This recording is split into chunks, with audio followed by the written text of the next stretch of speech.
الحمدللہ وکفا وسلام علی عبادہ الذین اصطفیٰ خصوصاً علی سید الانبیاء علیہ التحیۃ والثناء اما بعد فاعوذ باللہ من الشیطان الرجیم بسم اللہ الرحمن الرحیم رجال لا تلہیہم تجارۃ ولا بیع عن ذکر اللہ صدق اللہ مولانا العظیم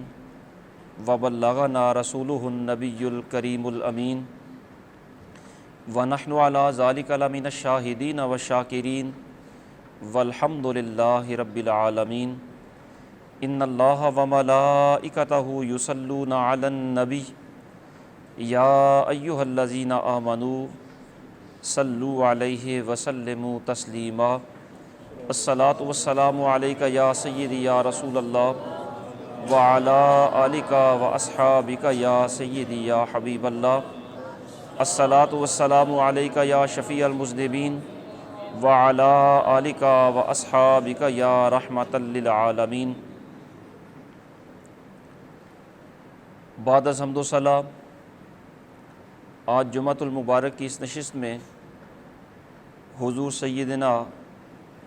داتا گنج بخش ابو الحسن علی حجویری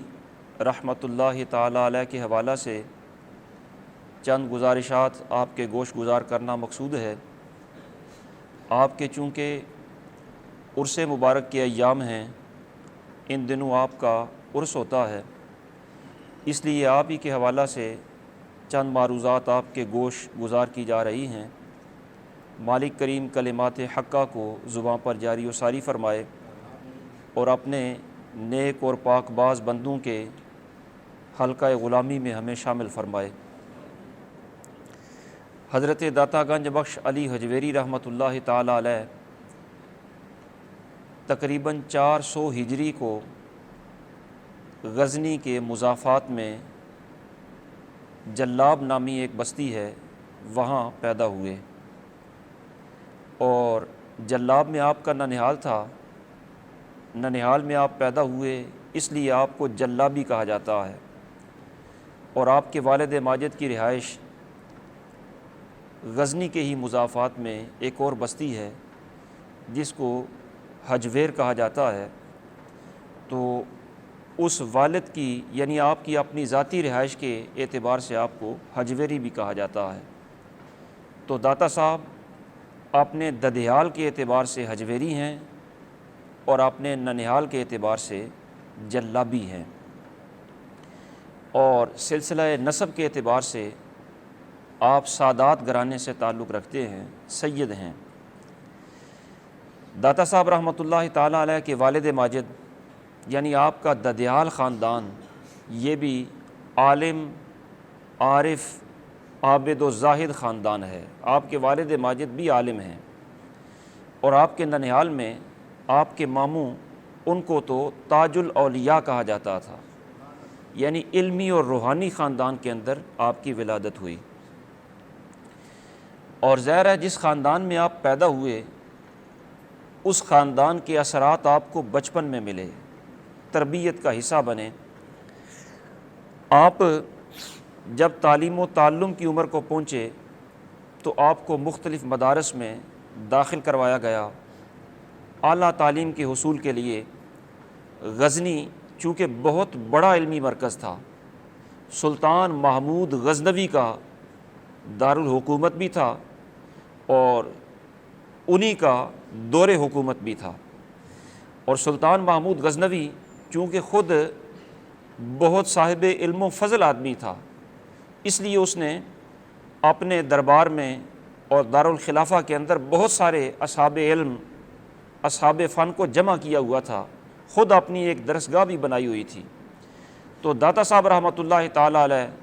حصول علم کے لیے اس سلطان کی بنائی ہوئی درسگاہ میں بھی پڑھتے رہے۔ سیرت نگاروں نے یہ لکھا ہے کہ سلطان محمود غزنوی ایک دفعہ اپنی اس درسگاہ کے دورے پر آیا، اس وقت داتا صاحب بھی وہاں پر زیر تعلیم ہیں، علی ان کا نام ہے۔ تو سلطان کے استقبال کی تیاریاں عروج پر ہیں، طلباء لائنوں میں کھڑے ہیں، صفائی کا انتظام ہو رہا ہے، تیاریاں کر رہے ہیں، لیکن علی حجویری کوئی دنیا کی پرواہ نہیں کہ کیا ہو رہا ہے کیا نہیں ہو رہا، اپنے کمرے میں کتاب لیے بس مطالعہ میں مگن ہیں۔ سلطان آیا، سارے طلباء کو دیکھا، اور جب کمروں کا جائزہ لینے لگا تو اس کمرے میں علی حجویری اپنی کتاب کے اندر مگن ہیں۔ سلطان نے انہیں دیکھ کر ان کے استاذوں کو کہا کہ یہی وہ طلباء ہیں جو حقیقت میں مدرسے کی زینت ہوا کرتے ہیں، یعنی جنہیں یہ خبر نہیں کہ کون آ رہا ہے کون جا رہا ہے، بس پڑھنے کے لیے آئے ہیں، پڑھائی کی طرف پوری توجہ ہے۔ اور آپ نے جو علوم و فنون اور جو کمالات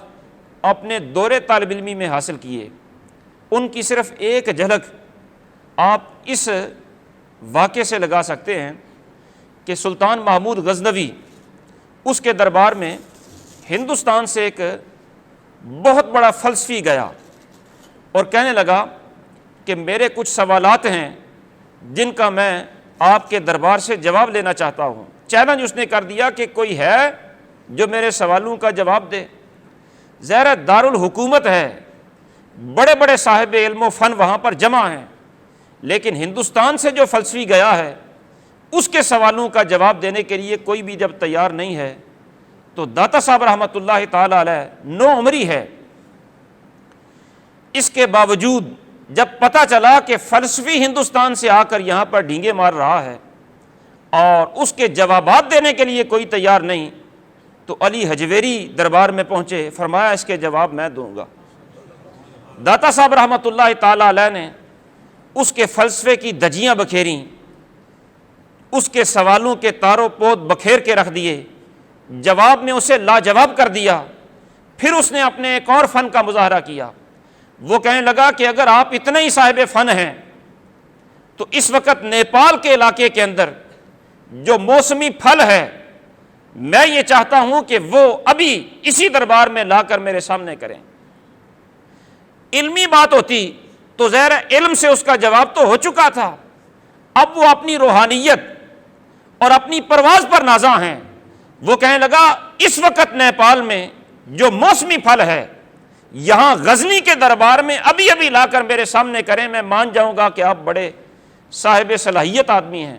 داتا صاحب رحمۃ اللہ تعالی علیہ ابھی نیا طالب علمی کا دور ہے، آپ نے ہوا میں ہاتھ بلند کیا، جب واپس اس کے سامنے اس طرح ہاتھ کیا تو نیپال کا اس کا مطلوبہ پھل آپ کے ہاتھوں کے اندر چمک رہا تھا۔ یہ داتا صاحب رحمۃ اللہ تعالی علیہ کی ابتدائی عمر ہے، اور ابتدائی عمر کے اندر آپ کو اللہ نے اتنی صلاحیت، اتنی روحانیت اور اتنا علم و حکمت سے نوازا ہے کہ بڑے بڑے فلسفیوں کے عقدے آپ اس وقت حل کرتے ہیں، اور روحانیت کا مقام یہ ہے کہ آپ غزنی سے بیٹھ کر ہندوستان کے شہروں میں اور نیپال کے اندر اپنا تصرف جاری کر رہے ہیں۔ اس کے بعد حضرت داتا گنج بخش علی حجویری رحمۃ اللہ تعالی علیہ نے اس کے بعد غزنی سے باہر نکل کر، یہ تو آپ کا دور وہ ہے جس دور میں آپ نے غزنی یعنی اپنی قریبی شہر کے اندر علم و فن اور ولایت کو حاصل کیا۔ اس کے بعد غزنی سے باہر نکل کر آپ مختلف بزرگان دین سے ملے، مختلف مشائخ کی زیارت کی۔ داتا صاحب رحمۃ اللہ تعالی علیہ نے ان مشائخ کا تذکرہ خود اپنی معروف زمانہ کتاب کشف المحجوب کے اندر فرماتے ہیں کہ میں ایک دفعہ فرغانہ میں گیا اور وہاں حضرت سیدنا شیخ باب عمر رحمۃ اللہ تعالی علیہ سے ملاقات کی غرض کے لیے گیا، اور یہ غزنی سے کتنا دور ہے؟ یہ 1000 کلومیٹر سے بھی زیادہ فاصلہ ہے، تاشقند سے بھی آگے فرغانہ ایک علاقہ ہے، وہاں پر شیخ باب عمر سے ملاقات کے لیے میں پہنچا۔ فرماتے ہیں کہ جب میں وہاں پہنچا تو وہ ادھیڑ عمر میں تھے، بزرگی پر تھے، اور وہ زمین کے اوتاد میں سے تھے، اللہ کے ہاں ان کا بڑا ہی مقام و مرتبہ تھا۔ ان کی خدمت میں پہنچا تو انہوں نے فرمایا کہ کس لیے آئے ہو؟ میں نے کہا حضور صرف آپ سے ملاقات کرنے کے لیے، آپ کی زیارت کرنے کے لیے آیا ہوں۔ تو آپ نے فرمایا اچھا. پھر فرمایا تم تو اب پہنچے ہو میری ملاقات کرنے کے لیے, میں فلاں دن سے تمہیں دیکھ رہا ہوں, فلاں روز سے تم میری نظر میں ہو. داتا صاحب رحمۃ اللہ تعالیٰ علیہ فرماتے ہیں کہ جس دن کا انہوں نے ذکر کیا میں نے حساب لگایا, ظاہر ہے 1000 کلومیٹر سے زیادہ فاصلہ طے کر کے گئے ہیں, کئی ہفتے لگے ہوں گے پیدل سفر کرنے میں. فرماتے ہیں جس دن کا انہوں نے ذکر کیا میں نے حساب و کتاب لگا کر دیکھا تو وہ دن وہ بنتا تھا جس دن سے میں نے توبہ کی تھی اور جس دن سے میں نے تصوف کے حاصل کرنے کا ارادہ کر لیا تھا, اسی دن سے میں ان اللہ والوں کی نظر میں آ گیا تھا اور وہ اپنی توجہ میری طرف مبذول کیے ہوئے تھے. اسی طرح داتا صاحب رحمۃ اللہ تعالیٰ علیہ فرماتے ہیں کہ میں ایک دفعہ خراسان میں ایک بزرگ کی ملاقات کے لیے گیا, اور وہ بزرگ ایسے تھے کہ ان کے اپنے احوال یہ تھے کہ 20 سال سے وہ زمین پر بیٹھے بھی نہیں تھے. یعنی زمین پر لیٹنا تو بڑی بات ہے, سونا تو اور بڑی بات ہے, سونا یا لیٹنا یہ تو بات ہی نہیں کر رہے. فرمایا وہ زمین پر 20 سال سے بیٹھے بھی نہیں تھے, صرف نماز میں تو تشہد کی حالت ہوتی ہے, اس میں بیٹھنا چونکہ شریعت کی طرف سے حکم ہے, اس بیٹھنے کے علاوہ حالت تشہد کے علاوہ وہ 20 سال سے زمین پر بیٹھے بھی نہیں, 20 سال سے کھڑے ہیں. میں نے ان سے بھی ملاقات کی, فیوز و برکات بھی حاصل کیے, اور میں نے جب یہ وجہ پوچھی کہ حضور آپ 20 سال سے بیٹھے بھی نہیں, تو وہ فرمانے لگے کہ میرا ابھی اس کی بارگاہ میں وہ مقام نہیں بنا کہ میں اس کی بارگاہ میں حاضر ہو کر بیٹھ سکوں, مجھے صرف کھڑے ہونے کی اجازت ہے تو میں اس کی بارگاہ میں 20 سال سے کھڑا ہوں. یعنی ہر وقت کے حاضر باش ہی اللہ کے صوفی ہیں, اللہ کے محبوب بندے, ہر وقت حالت حاضری میں ہیں. اس لیے وہ کہہ رہے ہیں کہ میں اس کی بارگاہ میں کھڑے ہونے کے لائق ہوں, ابھی بیٹھنے کا میرا مقام بنا ہی نہیں ہے. کبھی اس کی بارگاہ سے یہ لوگ غافل ہوتے ہی نہیں ہیں. اور یہ وہ لوگ ہوتے ہیں جن کے بارے میں سلطان العارفین رحمۃ اللہ تعالیٰ علیہ فرمانے لگے کہ جو دم غافل 100 دم کافر. یہ ان لوگوں کے مقام و مرتبے ہوتے ہیں. یہ خراسان کے اندر داتا صاحب رحمۃ اللہ تعالیٰ علیہ کی ان بزرگوں سے ملاقات تھی, فرغانہ میں ان بزرگوں سے ملاقات, خراسان میں ان بزرگوں سے ملاقات. اسی طرح داتا صاحب رحمۃ اللہ تعالیٰ علیہ آپ ارشاد فرماتے ہیں کہ میں ایک دفعہ اپنے غزنی کے علاقے میں رہنے والے ایک بزرگ ہیں حضرت ابو محمد غزنوی رحمۃ اللہ تعالیٰ علیہ, ان کی خدمت میں حاضر ہوا, اور جب ان کے پاس پہنچا تو ان کا وقت آخر قریب آ چکا تھا, اور فرماتے ہیں کہ ان کی رحلت بھی اس کیفیت میں ہوئی کہ ان کا سر میری گود میں تھا جب ان کا سفر آخرت ہو رہا تھا. تو میں آخری کافی ایام ان کی خدمت میں رہا, تو ظاہر جو ان کی زندگی کا خلاصہ تھا وہ فیض داتا صاحب رحمۃ اللہ تعالیٰ علیہ کے انہوں نے سپرد فرمایا. اور فرماتے ہیں کہ وہ اللہ کے ایسے محبوب بندے تھے, ایسے دنیاوی علائق سے پاک صاف ہو کر دنیا سے گئے کہ آخری زندگی کے 80 دن آخری زندگی کے انہوں نے کچھ بھی نہ کھایا نہ پیا, بغیر کھانے پینے کے انہوں نے 80 دن زندگی کو گزارے. ممکن ہے آپ یہ سمجھیں کہ بیمار ہوں گے, کھانے پینے کی صلاحیت ختم ہو گئی ہوگی, ایسی بات نہیں ہے. فرماتے ہیں کہ نہ کھایا نہ پیا, اور ان دنوں کے اندر با جماعت نماز ایک بھی ترک نہیں فرمائی. یعنی ہوش و حواس بھی ہیں, اللہ رب العالمین نے با جماعت نماز کی صحت بھی عطا فرما دی ہے, اور اپنے اختیار اور ارادے سے کھانے پینے سے بے نیاز بھی ہو چکے ہیں. ان بزرگوں کی ملاقات بھی حضرت داتا صاحب رحمۃ اللہ تعالیٰ علیہ آپ نے فرمائی, اور فرماتے ہیں کہ میں پھر حضرت ابو القاسم گرگانی رحمۃ اللہ تعالیٰ علیہ سے ملنے کے لیے طوس کے اندر گیا, اور ان سے ملاقات کا ایک مقصد تھا. فرماتے ہیں کہ میرا ایک مسئلہ تھا جو مسئلہ کافی سوچ و بچار کے باوجود حل نہیں ہو رہا تھا, اور آپ اندازہ کر سکتے ہیں کہ جس کے بچپن کے اندر علم اور فن کا اور صلاحیت کا یہ عالم ہے کہ لا جواب اور لا ینحل مسئلوں کو وہ حل کر سکتا ہو, اس کے اپنے ذہن کے اندر اگر کوئی سوال ابھرے اور وہ سوال لا ینحل ہو جائے تو اس کے سوال کو حل کرنے والا بندہ کیسا ہوگا. فرماتے ہیں کہ وہ بندہ تلاش کرنے کے بعد میں نے انتخاب کیا کہ حضرت خواجہ ابو القاسم گرگانی رحمۃ اللہ تعالی علیہ کی خدمت میں حاضری دی جائے۔ فرماتے ہیں طوس پہنچا، اور جب میں طوس میں ان کی خدمت میں پہنچا تو اس وقت خواجہ ابو القاسم گربانی رحمۃ اللہ تعالی علیہ مسجد کے اندر تنہا تھے اور مسجد کے ستون سے باتیں کر رہے تھے۔ فرماتے ہیں کہ میں پہنچا، باتیں ان کی سنی، ان کی جو گفتگو تھی وہ ساری کی ساری گفتگو وہ تھی جو سوال میں ذہن میں لے کر چلا تھا، میرے سوالوں کے جوابات وہ ستون کو دے رہے تھے۔ میں نے وہ جوابات سن لیے۔ میں نے کہا حضور آپ کس سے باتیں کر رہے ہیں؟ فرمانے لگے اس ستون سے باتیں ہو رہی تھیں اور اس ستون نے کچھ سوالات پوچھے تھے جس کا میں جواب انہیں دے رہا تھا۔ یعنی ایسے ایسے نادر روزگار لوگوں سے داتا صاحب رحمۃ اللہ تعالی علیہ نے فیض حاصل کیا ہے۔ اسی طرح داتا صاحب یہ سارے واقعات کشف المحجوب کے اندر خود داتا صاحب نے بیان فرمائے ہیں۔ فرماتے ہیں کہ ایک دفعہ ہم 3 دوست اکٹھے ہوئے، تینوں تصوف کے راہی ہیں اور راہ سلوک کے مسافر ہیں۔ فرماتے ہیں تینوں دوست اکٹھے ہو کر دمشق کے اندر ابن العلا رحمۃ اللہ تعالی علیہ کی خدمت میں حاضر ہوئے،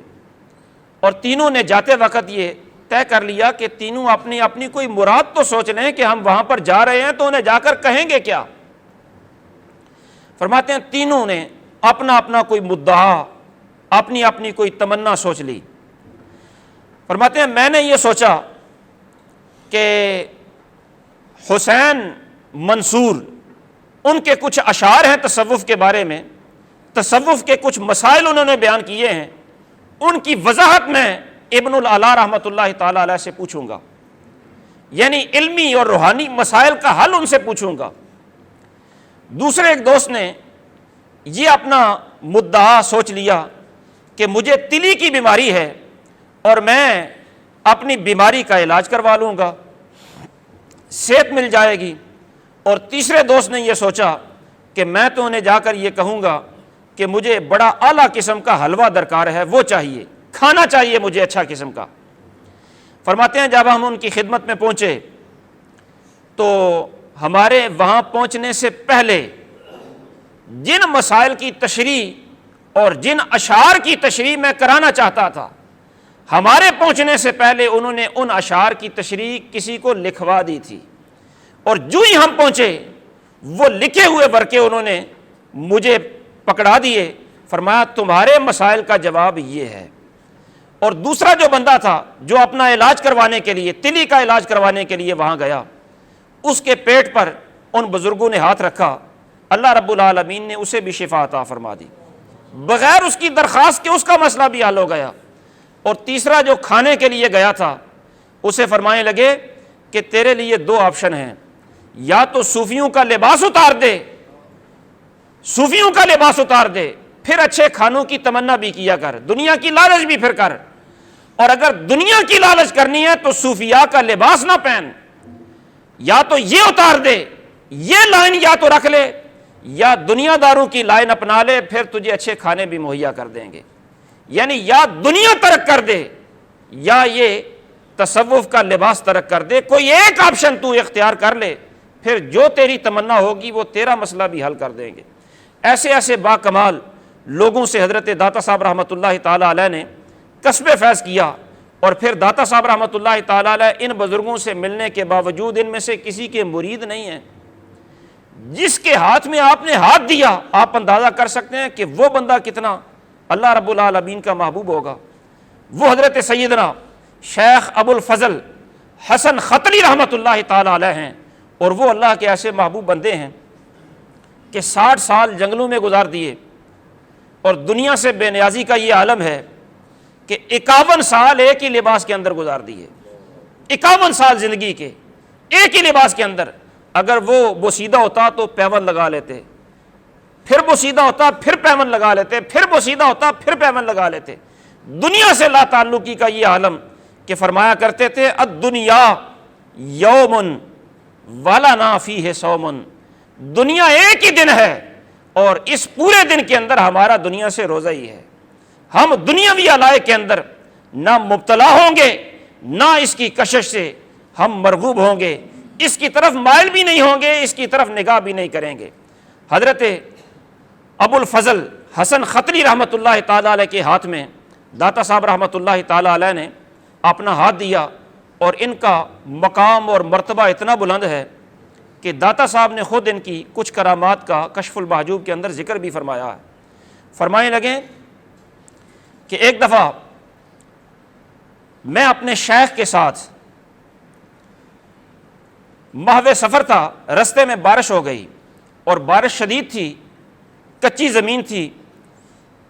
کیچڑ سے میں پریشان ہو رہا تھا۔ جب میں نے کیچڑ سے پریشانی کو محسوس کیا تو میں نے اپنے شیخ کو دیکھا کہ یہ بارش میں کیسا محسوس کر رہے ہیں، لیکن میں نے دیکھا کہ میرے شیخ کے کپڑے بھی بالکل خشک ہیں اور ان کے جوتے بھی بالکل خشک ہیں، یعنی نہ بارش کا ان کے کپڑوں پر، ان کے جسم پر کوئی اثر ہے، اور نہ ہی بارش کے اثرات سے کیچڑ ان کے قدموں کو اور ان کے جوتوں کو کوئی تکلیف پہنچا رہا ہے یا کوئی مصیبت کا باعث بن رہا ہے۔ تو میں نے حیرانگی کے عالم میں شیخ کی طرف دیکھا تو پوچھا، حضور آپ کی یہ شان کیسے؟ میرے شیخ مجھے فرمانے لگے، بیٹا جب سے میں نے دنیاوی لالچوں کو چھوڑ دیا ہے، اس وقت سے اللہ رب العالمین نے بارش کے کیچڑ سے بھی مجھے محفوظ کر لیا ہے۔ یعنی جواب ایسا دے رہے ہیں جس سے اپنے مرید کی دنیاوی لالچ کے اندر کمی واقع ہو، اور اس کے اندر بھی تربیت کا ایک پہلو ہو کہ جب سے دنیا کا لالچ میں نے اپنے دل سے نکال دیا ہے، جب سے اپنے باطن کو میں نے ہر قسم کی آلودگی سے پاک کر لیا ہے، تب سے اللہ رب العالمین نے میرے ظاہر کو ہر قسم کے کیچڑ اور آلودگی سے پاک کر دیا ہے۔ فرماتے ہیں اب بارش بھی ہوتی ہے تو مجھے اس کی کوئی اثر نہیں ہوتا۔ اسی طرح داتا صاحب فرماتے ہیں کہ میں ایک دفعہ اپنے شیخ کو وضو کروا رہا تھا، خدمت کر رہا تھا اپنے شیخ کی۔ ظاہرہ یہ غلامانہ حیثیت ہوتی ہے، خادمانہ حیثیت ہوتی ہے کہ وضو کروا رہے ہیں۔ وضو کرواتے کرواتے میرے ذہن میں ایک سوال ابھرا۔ وہ سوال یہ تھا کہ جب ہمیں اللہ نے آزاد پیدا کیا ہے، آزاد ہیں ہم، تو ہم پھر غلاموں کی طرح ان صوفیوں کی، ان بزرگوں کی خدمت کیوں کرتے رہتے ہیں؟ ہمیں اللہ نے آزاد پیدا کیا، ہم نے ان کی غلامی کیوں اختیار کر لی؟ یہ جب سوال میرے ذہن میں ابھرا، ابھی میری زبان پر یہ سوال آیا بھی نہیں اور زبان پر لانے کا سوچا بھی نہیں۔ ظاہر ہے بزرگوں سے کوئی بندہ زبان سے ایسی باتیں کرتا تو نہیں ہے، صرف ذہن میں یہ سوال ابھرا ہے۔ تو فرماتے ہیں میرے شیخ نے میرے ذہن کو اسی وقت پڑھا اور اسی وقت میرے ذہن میں سوال ابھرنے والے کا جواب دیا۔ فرمانے لگے، بیٹا علی تم یہ سوچ رہے ہو کہ اللہ نے آزاد پیدا کیا تو ہم ان صوفیوں کی خدمت میں کیوں لگے ہیں، ان کی غلامی کیوں کر رہے ہیں؟ فرمانے لگے، بیٹا اللہ رب العالمین جس بندے کو اپنی خاص نوازش کے لیے چن لیتا ہے، جس پر اس نے اپنا خاص کرم کرنا ہوتا ہے، اس بندے کو اپنے کسی محبوب بندے کی خدمت میں، نوکری میں لگا دیتا ہے، وہ محبوب خدا کی نوکری کرتا ہے، مالک کریم اس محبوب کے صدقے اس پر بھی اپنا فضل فرما دیتا ہے۔ اس لیے تمہیں اللہ رب العالمین نے میری ڈیوٹی میں، میری خدمت میں بھیجا ہے۔ حضور داتا گنج بخش علی حجویری رحمۃ اللہ تعالی علیہ پھر اپنے شیخ کے حکم سے